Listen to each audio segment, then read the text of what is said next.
Om Namo Bhagavate Vasudevaya.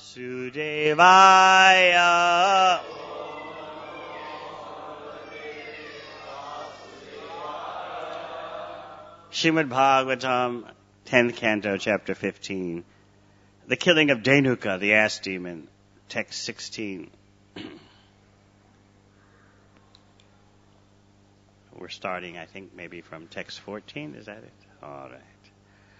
And Text 14's on the board.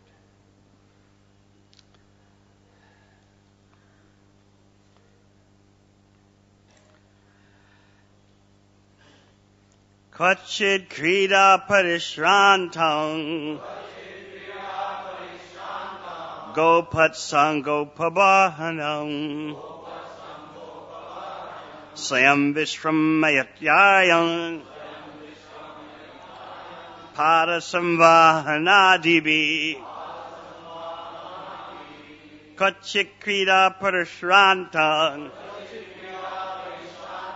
Gopatsang Gopabahanam Swayam Vishramayatyayan Parasamvahanadibi Kachikrida Parishrantam Gopatsang Gopabahanam Swayam Vishramayatyayan Parasamvahanadibi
Vaishnavis.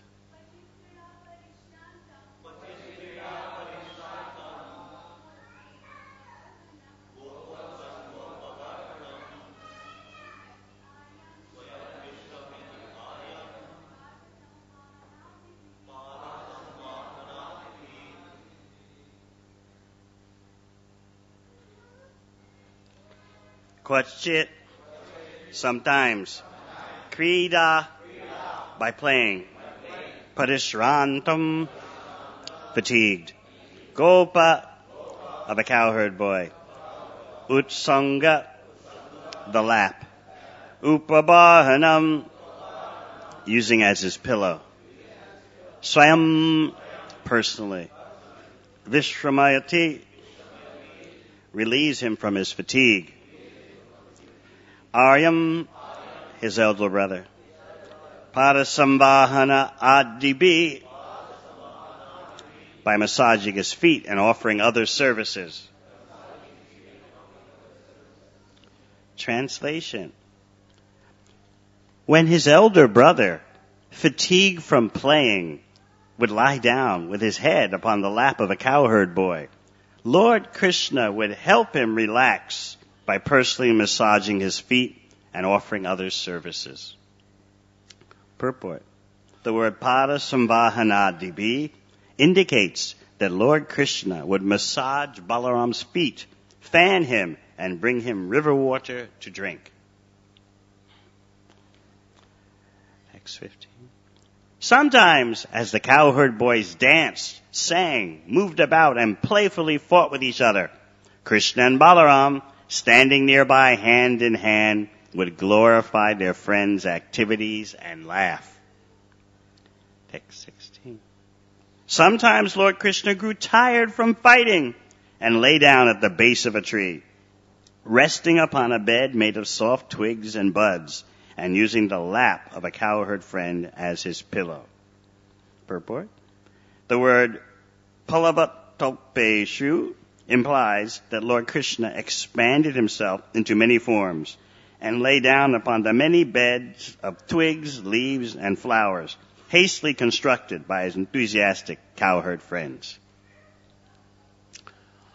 Om Gyanatimirandasya Gyananjana Shalakaya Chakshun Militam Yena Tasmai Shri Gurave Namaha Jai Shri Krishna Chaitanya Prabhu Nityananda Shri Advaita Gadadhar Srivasadi Gaur Bhaktivedanta Hare Krishna Krishna Krishna Hare Hare Hare Rama Rama Rama Hare Hare.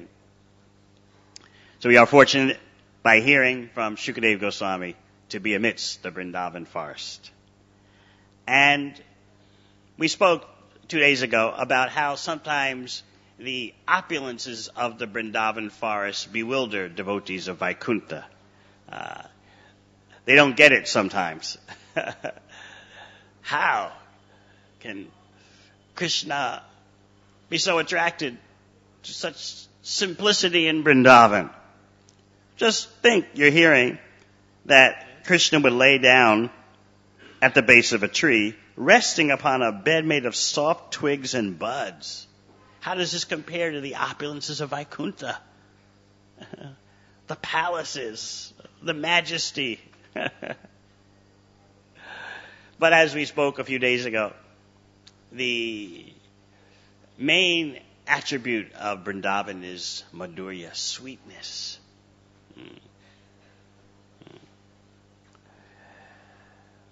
And that is priceless.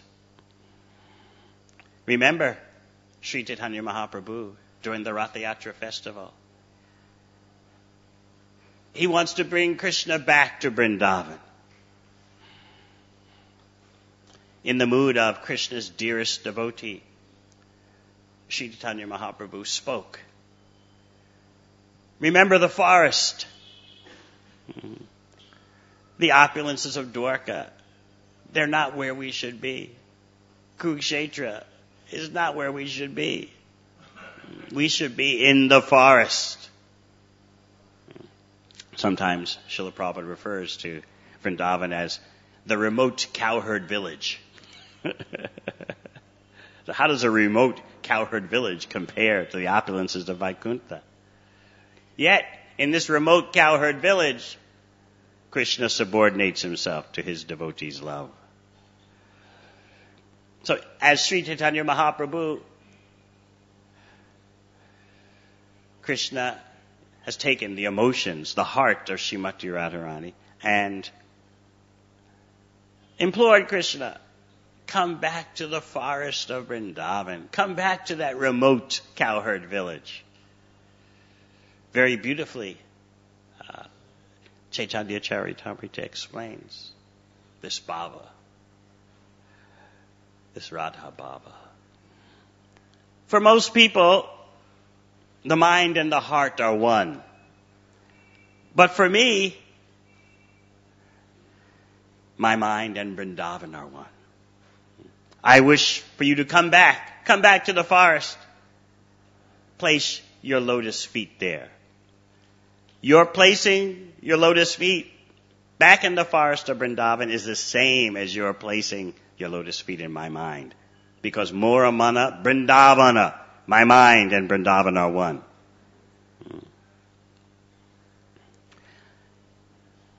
Speaking in the consciousness of Srimati Radharani, Lord Chaitanya would point out to Lord Jagannath, how can you forget Vrindavan? How can you forget your mother, your father, the cowherd boys, the cowherd girls? And then Chaitanya Mahaprabhu would point out the topography, the landscape of Vrindavan. Can you really forget the Jamuna River? Can you really forget Govardhan Hill? Can you really forget all the inhabitants of Vrindavan? When we speak of all the inhabitants of Vrindavan, That's referring to all the living entities. The deer, the birds, the peacocks. How can Krishna forget them? They're all devotees. You may remember earlier in this chapter how when Lord Krishna was noticing the mood of the forest. Yes, the Vrindavan forest has a mood because everyone there is a conscious entity. There's no matter. So he noticed that as he entered the forest, the trees were all bowing down, offering their fruits to him, their branches touching the ground. He noticed the vegetation all leaning down, offering obeisances. Of course, Krishna knew it was for him, but he decided humorously to point out to Balaram, they're doing all this for you. Just see Balaram, Krishna-agraja, Krishna's elder brother. Balaram, Krishna-agraja. Just see Krishna-agraja. They're all bowing down to you. They're worshiping you. These trees, they must have been impersonalists in their previous life, and now they're condemned to stand as trees in Vrindavan. Nevertheless, their branches are bowing down to you, Balaram. Actually, in humility, the trees in Vrindavan were thinking themselves unfortunate, even though they're all devotees, but they're thinking themselves unfortunate that they can't wander throughout the forest following Krishna. So that's the inner reality. Every devotee always thinks, I'm not Krishna conscious enough. I'm not chanting Hare Krishna well enough. There's so much more I could do for Krishna. So the trees, though they were devotees, they're thinking like that. Our misfortune is we have to stay in one place. As you know, sometimes the definition for Shantaras is given that the devotee in Shantaras, neutrality, only engages in service when Krishna activates that particular devotee. When he picks the flower. Or when he lays under a particular tree. Whereas in Dasya Prem, in love of God, in servitude, the devotee initiates service and also has a sense of mamata, possessiveness. This is my master. I am his servant.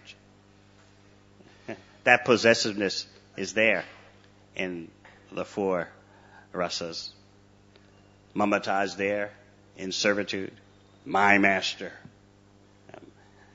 Mamata is there in friendship. Our friend Krishna, have no fear. Our friend is here. Mamata is there in, of course, Vatsalya Prem. Our child Krishna. Even the other elder ladies and men in Vrindavan, not simply Nanda Maharaj and Yashoda Mai, Krishna's mother and father, but the other elders, they also felt, Krishna's my child. That's why when Krishna would do some mischief, they would go to report to Mother Yashoda, because they felt this parental possessiveness.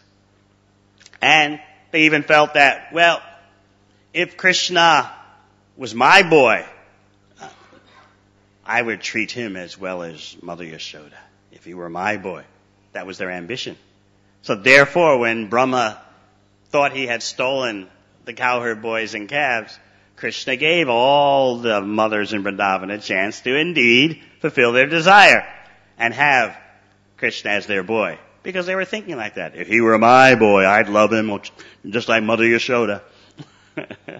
This is Vrindavan, the fulfillment of all legitimate desires. And what are legitimate desires? Legitimate desires are simply to satisfy Krishna 100%. So the elder gopis were not thinking, I want to satisfy my senses with Krishna. They were thinking, if Krishna were my boy, I could also take care of him, bathe him, feed him. I could do that. So the mamata is there in Vatsalya Prem, and it's also there in Madhurya Ras. Of course, Krishna is my beloved.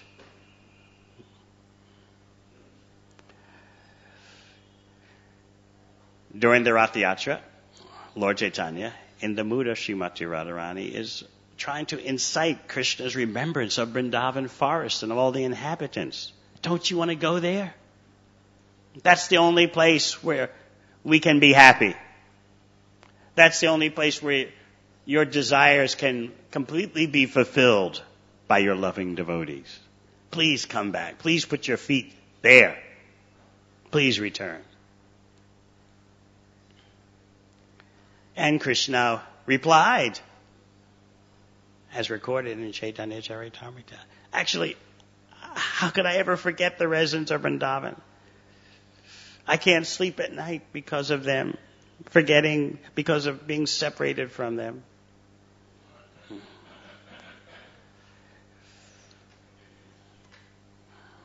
So now we are in this forest and we're hearing about Krishna and the cowherd boys play. Just see the services that Krishna is offering to his devotees. First of all, to Balaram. He's helping Balaram relax.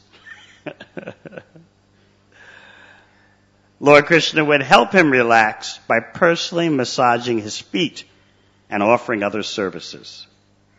Now you may ask the question, since Balaram is the first expansion of Godhead, and basically speaking, the only difference between Krishna and Balaram is that Balaram is whitish and Krishna is bluish. Mm-hmm. So how is it then that Krishnagraja, the elder brother of Krishna, is fatigued? And then you'll also hear in text 16, sometimes Lord Krishna grew tired from fighting. Fatigue, tiredness. Isn't that a material symptom? You have desire to achieve something, to gain something. You work very hard till you're so exhausted, and then you feel fatigued. And in spite of your hard work and your fatigue, you're fearful because death is coming and you don't know when. So isn't this all about material life? Fatigue, tiredness? How is it that Krishna and Balaram are tired? But as you know, this is simply their pastime. Let's enjoy the Leela of being tired, and then we can enjoy resting. Let us taste the flawless experience of being tired. No material contamination. No past, present, and future to wear you down. No passage of time. Time in the Vrindavan forest is just a stage prop. It just means now it's time for this pastime. Now it's time for that pastime. There's no deterioration caused by time. There's no exhaustion or fatigue caused by time. It's just one of those decorations in Vrindavan meant to enhance the pastimes. 2 days ago we spoke about the planets in the sky in Vrindavan. They don't have any material inauspicious effect. They're spiritual. They're part of the scenery. And they're there just for Krishna's pleasure. The sun shines. Even the sun gets so hot. Still, that's Krishna relishing the hot sun. And then he goes in the shade and he relishes the shade.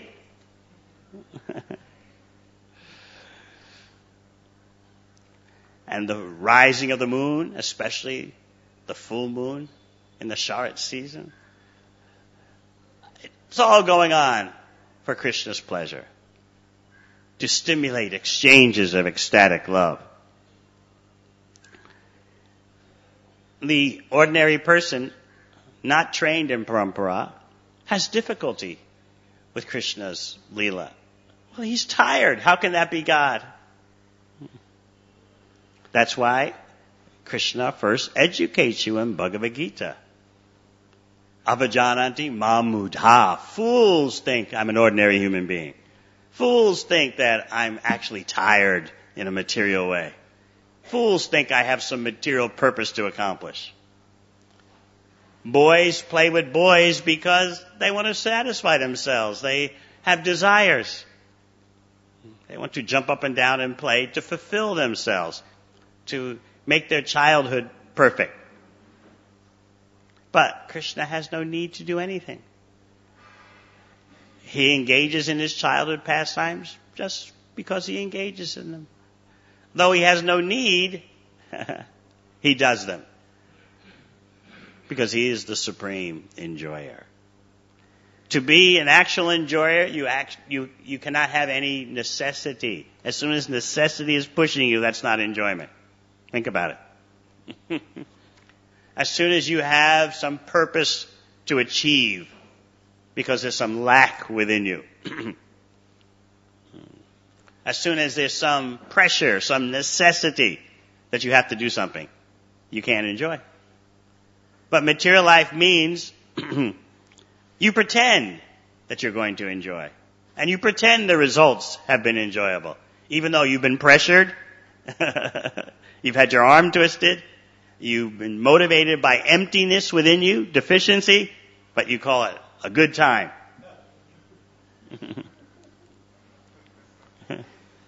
Let me meet with my friends because I'm lonely, because I'm bored. I don't know what to do with myself. So maybe if I meet with my friends, we'll create some pleasure. And of course, you have to tolerate, no matter what kind of pleasure, so-called pleasure there is in the material world, there's something always to tolerate. Just like when boys play with their friends. You know there's always some friend who you consider egotistical, who wants to be the center, who wants to lord it over the other boys, or even be a bully. So you have to tolerate if you want to play. Or, according to the Bhagavatam, in home relationships, husband, materially speaking, wants to enjoy the wife, wife wants to enjoy the husband, but they have to tolerate imbalances, discrepancies, according to the 5th canto. I didn't say it's 5th canto. The husband has to tolerate being kicked, being plundered. We'll speak about that later, the forest of material enjoyment. Right now we're on the Vrindavan forest. Don't worry.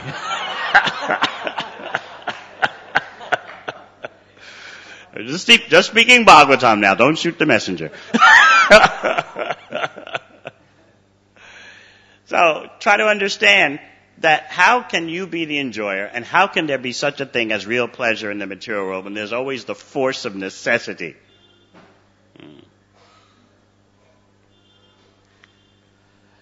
When there's always so much pressure from your body and mind to act in a certain way. Or there's the pressure of society, social comparison. So how can you say you're enjoying? You're pushed by internal dynamics and external dynamics. But real enjoyment has no necessity, and Krishna demonstrates that.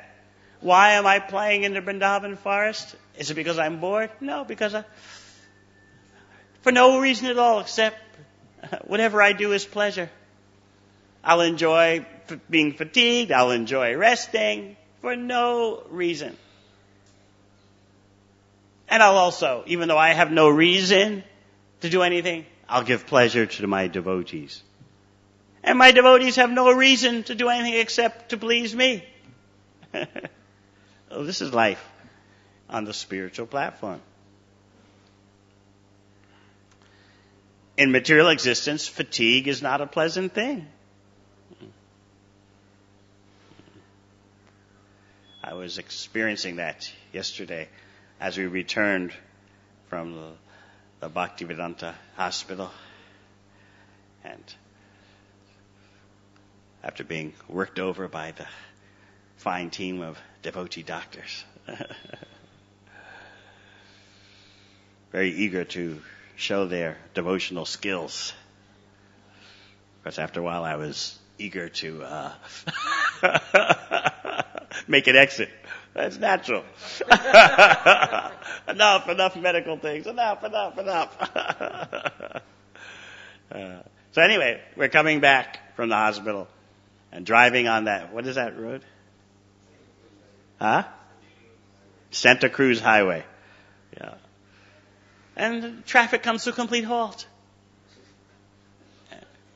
What was it, 4 lanes on one side? There's nothing moving. And just sat there. 1 hour, hour and a half. What's going on? There's some political party making a demonstration. Block the highway. 2 hours are just stuck there. Still the traffic's not moving. Finally, we inched forward a little bit and were able to get off the highway and had to come through the city. So tiring. Not a pleasant experience. What are you going to do? Stuck on the Santa Cruz Highway for 2 hours, not going anywhere. Just you're already tired.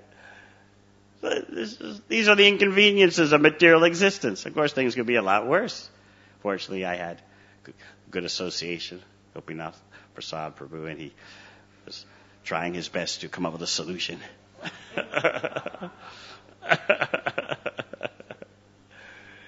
But, he didn't have an internet connection, so he couldn't get online and research a solution. He had to figure it out for himself. But he did call on his mobile. He called Nityananda Priya. What to do? Garanga Priya. Garanga Priya, he said, later, Gopinath Prasad said, Garanga Priya gave the perfect answer. What to do? Just wait, I'll call back in a few minutes.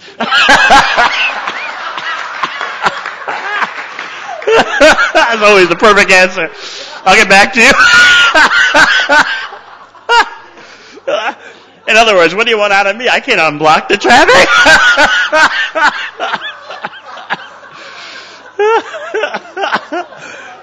But still, as a humble, respectful Vaishnava, okay, just give me a few minutes. I'll get back to you.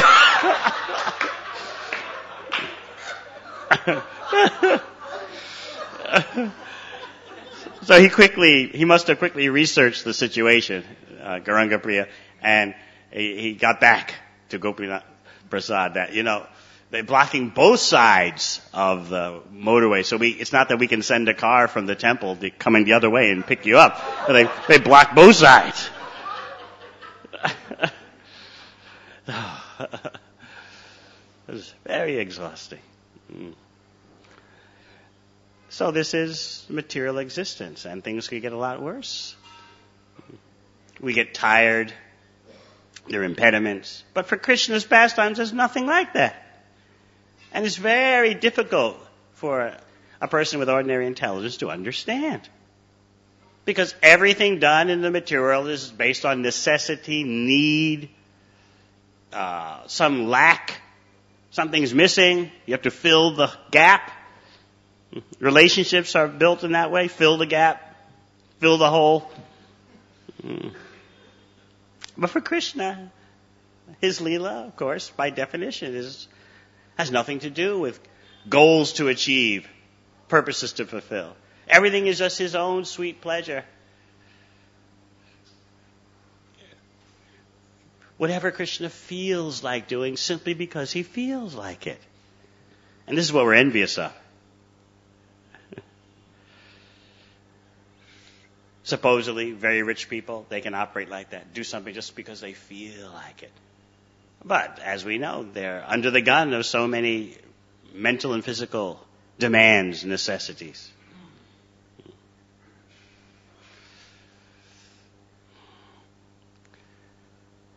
Bhagavad Gita trains us to understand that Krishna, namam karmani limpati, he has nothing that he needs to have. He's got no fruits to pursue. Therefore, he's not an ordinary person.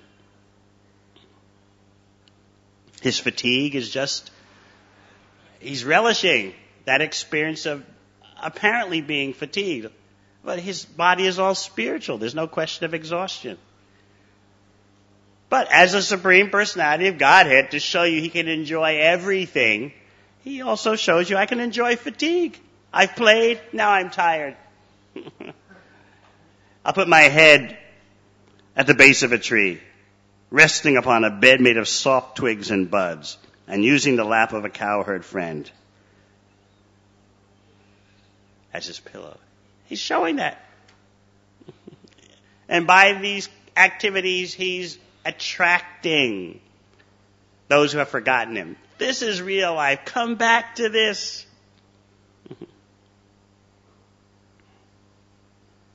But it takes preparation to understand Krishna's Vrindavan Leela. Therefore, there are 9 cantos of Bhagavatam proceeding. So you don't view these activities with material vision. One time, Srila Prabhupada just said to his disciples, he stunned them a bit, he said, I wonder how many of my disciples actually accept Krishna as a Supreme Personality of Godhead. Or are you just being theistical? I believe in God. I believe there's a higher power. So, yeah, Krishna makes the most sense as the highest power. That is true, but that's not, of course, a deep understanding. The deep understanding involves realizing that there's nothing beyond Krishna's Leelas.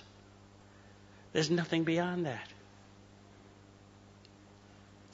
Those Leelas are factual, they are for real, and the process is given by which you can enter into them.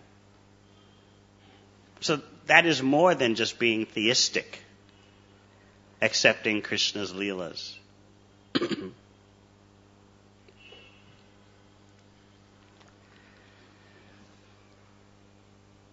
And just to show you how he reciprocates with every devotee without fail, just to show you that he's a chuta. The deep meaning of a chuta is he's infallible in that he's perfect in exchanging rasa. Whether Senayo Ubayo Majay, Racham Stapaya Mechuta, whether Arjuna is asking, please, Achyuta, drive my chariot in between the two armies. He's a chuta in that way, in his friendship relationship with Arjuna. He's a chuta in all the relationships with the devotees.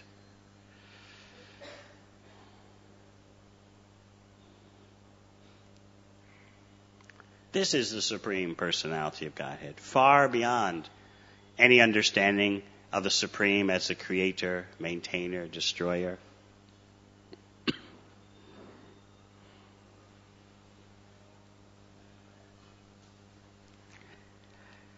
Not satisfied with Krishna's pastimes in Vrindavan, what do we get? The forest of material enjoyment. Very beautiful 2 chapters to study in the 5th canto. Explained by Jud Bharat to Maharaj Rahugana. And that was Jud Bharat's mercy. You see, at first, Jud Bharat, the Shastra describes, was a little upset with Maharaj Rahugana, who had insulted him. You imbecile, you dullard, why are you carrying my chariot, my palanquin, rather? Why are you carrying my palanquin in such a haphazard way? Have you no brains? Are you weak? You're too old? Speaking sarcasm like that. So, the Shastra describes that waves of dissatisfaction had manifested in Jud Bharat because he has a material body. But he controlled that. Remember what Krishna explains in the 2nd chapter of Bhagavad Gita. Apuryamana achala pratishta samujama pravashantiya. Just like so many rivers pour into the ocean, but the ocean does not cross its limits, except when there's global warming. So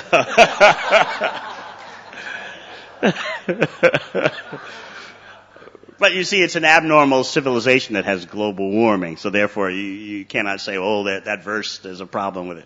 No.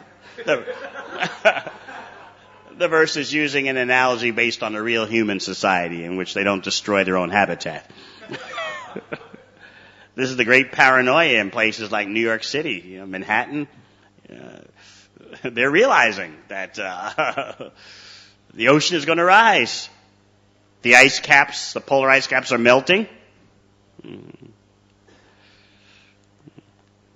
But due to avariciousness and greed, the predominant concern among those in the know, the predominant concern for the melting of the Arctic ice cap is what? Look at all the natural resources that are becoming revealed now that the ice is melting. Who's going to get all those resources? If you're greedy, you're greedy. That's your predominant mentality. Okay, so the ice is melting and the oceans may rise and the ocean may cover low-lying areas, whether Bangladesh or New York City. All right. We've got enough money to protect ourselves. Who's going to get all the natural resources that the melted ice, the thawed ice has revealed? That's what they're thinking. And of course, sooner or later they'll fight over it. You have now Japan and China brandishing war talk over a few insignificant islands. Such conflicts have to arise in a situation, in a world in which everyone is vying to be the enjoyer. That's the forest of material enjoyment. In one purport in that chapter, Forest of Material Enjoyment, Srila Prabhupada explains that you cannot live honestly in the material world. Sooner or later, you'll compromise your own principles. You'll take leave of your own moral principles. Generally, persons who think they're good, they always have some personal standard. I would never do this, or I would never do that. And then you can always look down on someone who who doesn't act according to your personal code. But sooner or later, in the material world, everyone becomes embarrassed that in order to survive or fulfill a need or protect yourself, you have to take leave from your own personal standard of moral principles. That's the way it is. This is why the Yamadutas, in talking to the Vishnu Dutas, in defending themselves, because the Vishnu Dutas were saying, why are you taking this person? So Yamadutas had to clarify their mission statement. Hey, this is what we are about. We take persons like Ajamil. We take anyone who has broken dharmic principles. And they explain, the Yamadutas explain, actually, you're asking us to explain who is a fit candidate for punishment in the material world and who is not? We'll tell you the truth. Here's the bottom line. Sooner or later, we get everyone in the material world. Because sooner or later, you're going to slip up. Whether in this life or the next, whether on this planet or that planet, sooner or later, you're going to slip up, and we'll be there. We'll be there for you. So they explain like that. You may be pious in this birth, fine. We'll wait. Sooner or later, you're going to see us. Because that's the way the material world's arranged. So they said, actually, everyone in the material world is a candidate for us. It's just a matter of time. It's the way the material world is constructed. It's rigged that you'll have problems. And Krishna warns you in Bhagavad Gita, but you don't believe him. Oh, it's not that bad. Krishna says, Dukkalayam Shastratam, just to scare us.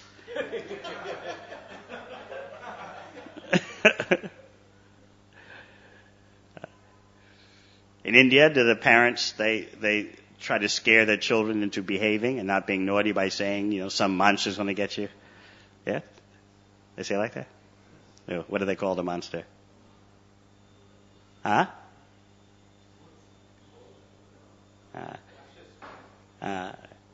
In English-speaking countries, they say the boogeyman. The parents say, you better behave or the boogeyman is going to get you. So we may think that Krishna is just trying to frighten us. He has good intentions, of course. But he's trying to frighten us by saying there's just misery in the material world. It's not that bad.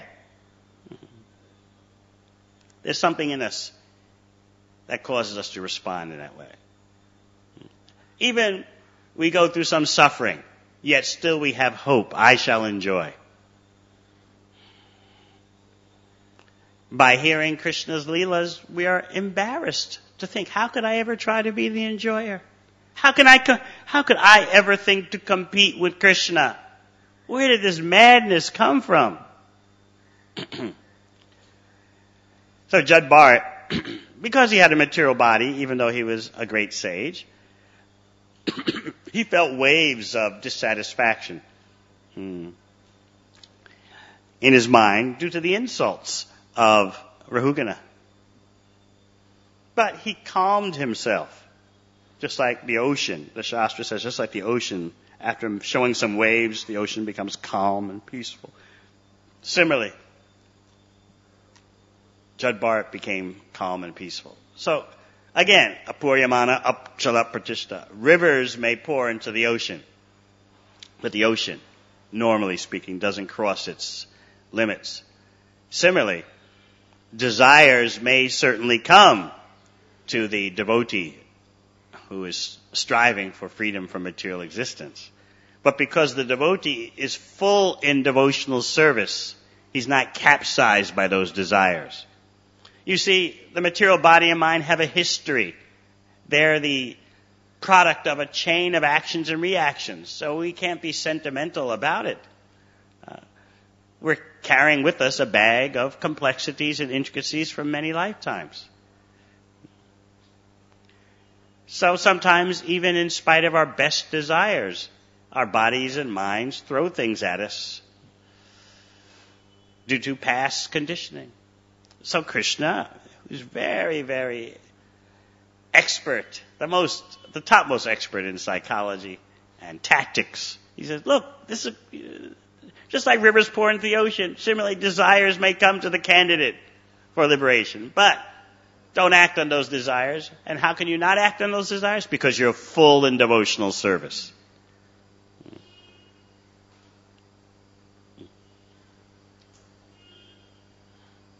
Our ambition is to always think of Krishna. We spoke about that 2 days ago. Every devotee should maintain that ambition to always think of Krishna, to think, feel, and will in pure devotion. But en route to that, sometimes our conditioning kicks at us. And that's where tolerance is required. And tolerance is based on knowledge. What does Prahlad Maharaj say? Kandutivan manasijam vishaheta dhira. Someone who is dhira, sober, tolerates the itch of material desires and avoids so much suffering. So toleration is a part of bhakti. But if you want to live a material life, you have to have tolerance. So what is unusual about tolerating then in bhakti? Tolerance is a universal quality that's necessary to do anything in this world. But tolerating for the sake of material purposes is such a waste, whereas tolerating for Krishna's pleasure gives you the highest result, the highest goal. So it's not like non-devotees don't have to tolerate. Their life is full of toleration. But because they think, I'm going to get something for me, they overlook the toleration, or it seems to make sense to them. Yeah, what's wrong with tolerating this or that when at the end of the day, I'm going to get this? So that enjoying mentality propels you forward to endure so much abuse. And this is pointed out by Jud Bharat to Rahugana Maharaj. And remember that Rahugana Maharaj, before this chapter, these 2 chapters about the forest of material enjoyment, before they started, Rahugana Maharaj had already plunged down from his palanquin onto the ground, dandavats at the feet of Judd Bharat. So Judd Bharat was pacified and began to reward him with transcendental knowledge.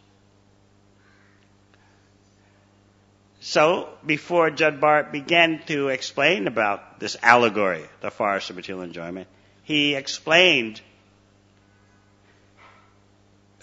to Rahugana Maharaj two things. There's asanga and there's susanga. Bhakti is about both. Asanga means detachment from material activities. And susanga means attachment to the association of devotees. So Judd Bharat had given him that instruction. This is what you should do, Rahugana Maharaj. This is where you should go. Asanga and susanga. And just to exemplify that Siddhanta, Judd Bharat is going to embellish with the allegory of the forest of material existence, which obviously is an allegory. And there are allegories in Srimad Bhagavatam. The Puranjana story, an allegory spoken by Narada Muni to King Prachinabarsa. It's an obvious one. We have to be very careful in dealing with things in Srimad Bhagavatam that are beyond our understanding. It's so easy for our little tiny brain to say, oh, that's allegory. That is just metaphorical. Which is a nice way of saying it's a myth. We have to be very careful. Because Paramo Namatsaranam Satam, the Bhagavatam is meant for liberated persons who are completely free from envy.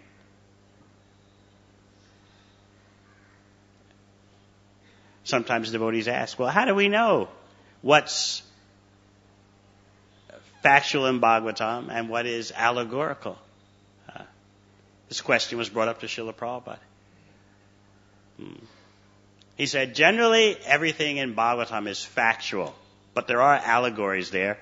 And to know what are those allegories, you have to be a liberated soul. Oh, we said, oh, that's not fair. You know, what do you mean it's not fair? You have to come to a certain standard. That's all he's saying. No. There's just Hindu taboos. We should be able to understand everything right now, based on where we're at now. That's real knowledge. But as I often explain, parampara knowledge is state specific. According to your state of consciousness, that determines what you can understand. Whereas the Western principle is that what you can understand has nothing to do with your personal qualities or behavior. You can just do anything, act in any way. Still, your intellect remains pristine and competent. So therefore, a professor can act in any way he likes, but he becomes an expert in a particular field. And one of those fields is Hinduism or Krishna or Chaitanya. So these are just fair game for mundane intellect. And what does my personal behavior have to do with my ability to understand Lord Chaitanya? Bengali social reformer did some good and then lost the plot the last part of his life. That's what they say. They admit that there was a person, Chaitanya Mahaprabhu. They just see him as a social reformer who, British Christian historians, they say, yes, there was, in the history of Jagannath Puri, there was a Chaitanya, and he did great work speaking for egalitarianism and breaking the caste system. But then, the last part of his life, he just went mad.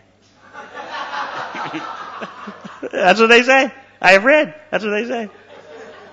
In other words, he started out great. He started out mundane.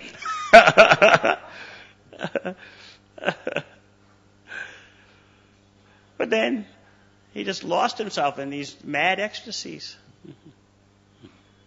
So the material intelligence thinks everything is fair game. I don't need to upgrade my consciousness. But the parampara system is something else. Knowledge is state specific. As Krishna tells Arjuna in Bhagavad Gita. Sevaya Mayachaja Yoga Paratana Bhaktosi me Saka Cheti Rahasyam Hitaruttamam. Arjuna, you can comprehend what I'm saying because you're my devotee and you're my friend. Therefore you can understand these great mysteries. So the mundane intellect will say, what does it matter that someone's your devotee or friend? That's got nothing to do with it. That's got nothing to do with the empirical process, the laboratory procedure. But Bhagavad Gita presents another way of understanding and a more effective way. What else does Krishna say in Bhagavad Gita?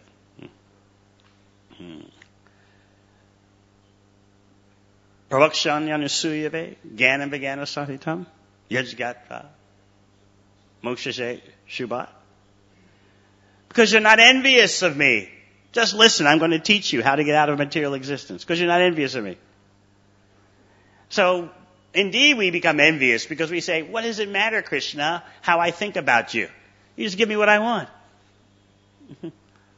It doesn't matter how I think about you or feel about you in terms of my understanding. Let's be scientific, Krishna. But Krishna has another definition of being scientific. It all depends on the quality of your consciousness. Now, if you're a mundaner, then you should be honest. Okay, you say it's all about the quality of my consciousness. Well, I guess that ends the discussion because I don't know what consciousness is. No, they won't say that. They'll insist sometimes. What does it matter? We don't know what consciousness is. That has nothing to do with life.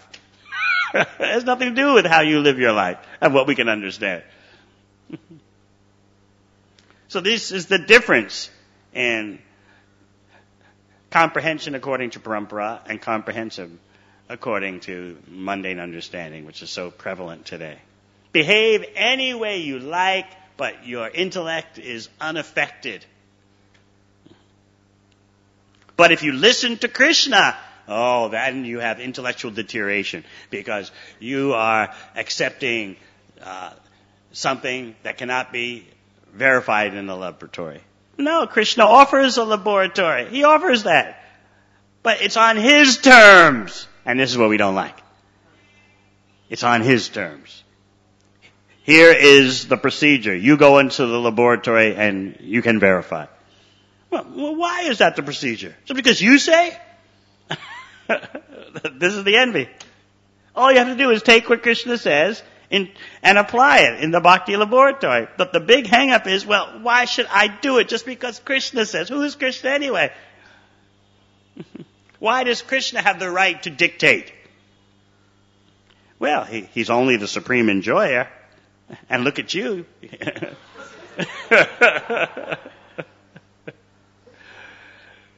What happens when you try to go enjoy in the forest? Mosquitoes are biting you, and the sun is too hot, it can rain, fierce animals may stalk you. You go with your friends, you have a big argument.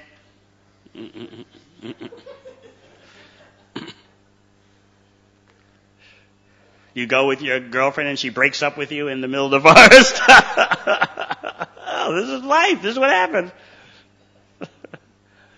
Yet we become so proud, we cannot listen to Krishna. And because of that pride, we can't understand Krishna Leela.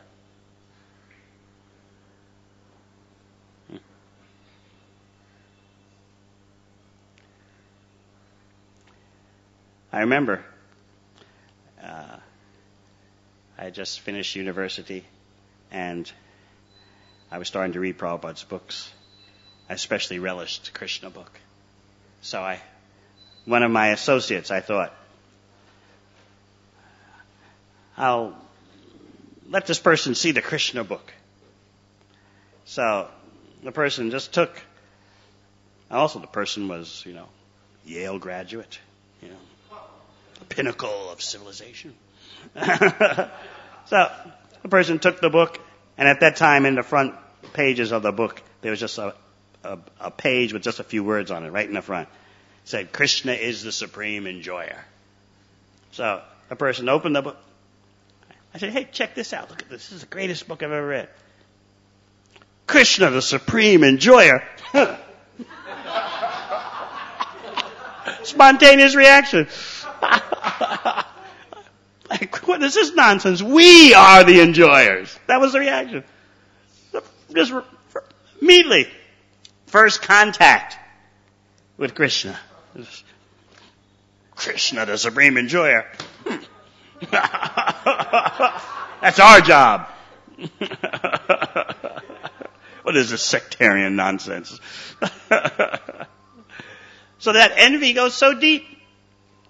And therefore, when we read Judd Bart's speaking to Rahugana, we may feel some resistance. Oh, come on, it's not that bad, you know. The Bhagavatam is just trying to, slow us down a bit, but it's not that bad.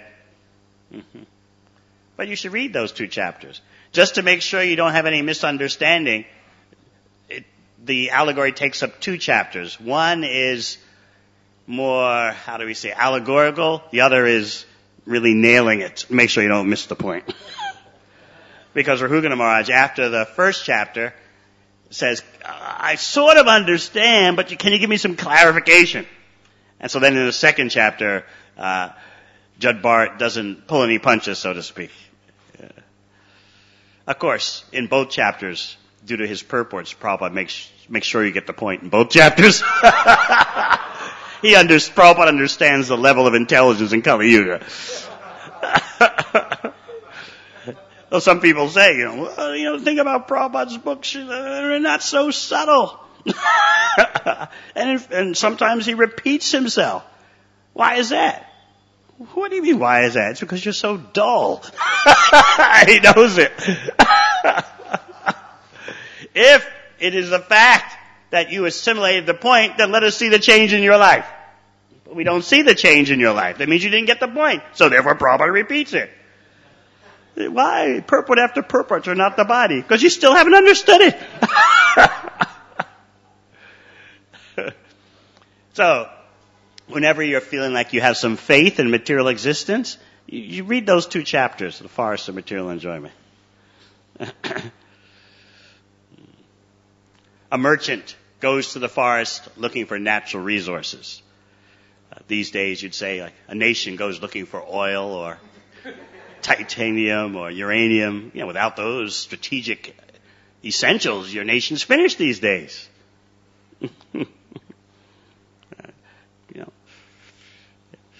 The U.S. military knows all about that. What are they doing invading Iraq? Democracy, to bring democracy. No. Iraq was a perfect situation. They could make a military base on top of oil wells. It doesn't get any better than that. A military base perfectly situated in the Middle East on top of oil wells underneath. That's what every army wants. Strategic positioning and resources right under the ground. So that's the same principle as the merchant going to the forest, looking for some valuable minerals, forest products. And in the course of going into that forest, the merchant suffers so many tribulations. But because his mind is fixed on getting what he wants, he undergoes all these tribulations. So the chapters are full of descriptions of how you're always attacked by envious persons. You hear them in the bushes of the forest, you just hear voices. You're being bitten by their envious comments, like you're being bitten by mosquitoes. You're being devoured by jackals and tigers. Describing material household life, in which the husband comes home from a hard day at work and his wife and children literally plunder him. They take all his money. And he feels responsible and satisfied in that way. They've taken all my money. There's a description of material household life. The dangers that one will willfully accept in order to pursue sense gratification. Just beautifully described. The hopes that you have in the forest of material enjoyment. and then the realities.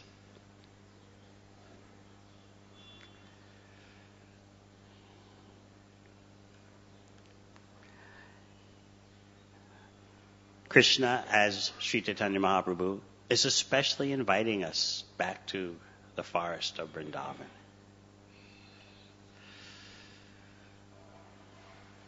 Where perfect cooperation with Krishna is the foundation. Cooperation is the basis of love. And then on that platform of perfect harmony and cooperation, real ecstasy can be felt. So in the beginning stages of bhakti, we learn how to cooperate with Krishna, how to harmonize with Krishna's desire. That's what the Guru is teaching. This is Krishna's desire. Let us harmonize with it. And then, once you are able to cooperate with Krishna's desire, then you can start to advance in deeper feelings for Krishna. And Krishna will talk to you. Tesham satayuktanam bhajatam priti purvakam. When you're serving me constantly with priti, affection, I'll give you customized instructions how to go back to Godhead. Tailored for your individual situation. The general instructions are good enough, but because you're following the general instructions, I'll even make it more fine-tuned and more personal, just to deepen our relationship. That is achyuta, infallible in the exchange of rasa with his devotees. All right, any questions?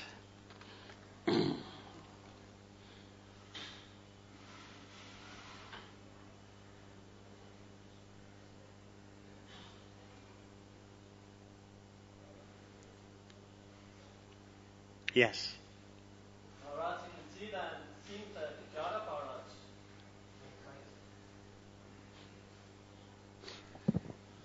It can seem that Jada Maharaj, because he was not preaching before he met Rahugana Maharaj. So he was with his family, he met so many people, but he was not preaching. So what made the switch, what made the turn that he actually preached to Rahugana Maharaj? It is difficult to calculate the mercy of a saintly person. You could say it's by accident. Just like when you read about the wanderings, when you read about the wanderings of Narada Muni, sometimes the Shastra will say, by chance, Narada Muni came upon this one or that one. But actually that's not chance as known in Kali Yuga, just blind chance. No, everything has a purpose. Krishna has arranged the universe so that conditioned souls will come across. They'll cross the path of a saintly person. So, Jad Bharat felt inspired to instruct Rahugana Maharaj. Even though Rahugana Maharaj had made such a sarcastic, biting beginning.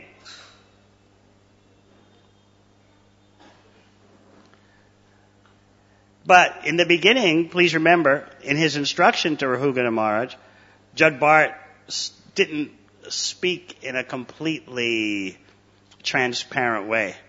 He just spoke enough knowledge that Rahugana Maharaj realized his mistake. Ooh, I've offended a great personality. And at that point, Rahugana Maharaj fell onto the ground, dandavats, and asked for clarification.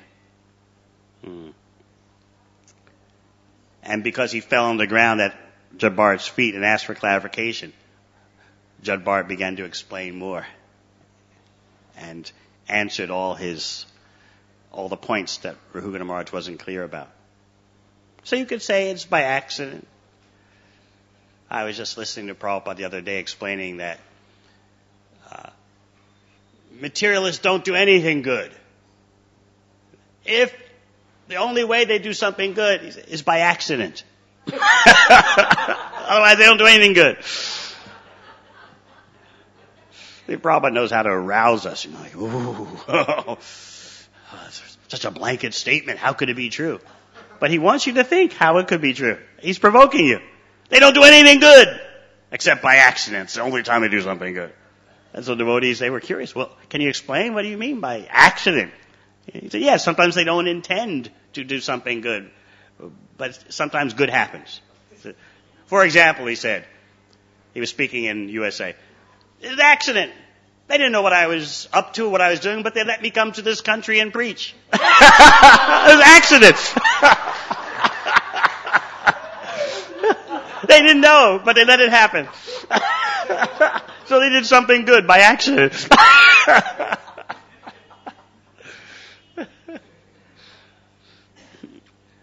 So think about that. Be provoked by those words. They don't do anything good. Only good they do is by accident, unintentionally. They let some devotees do something.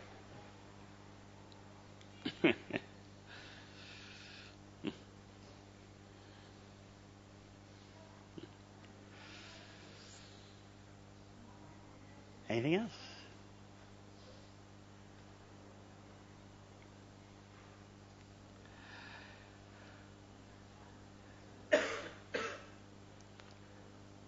Someone wants to say something, or will...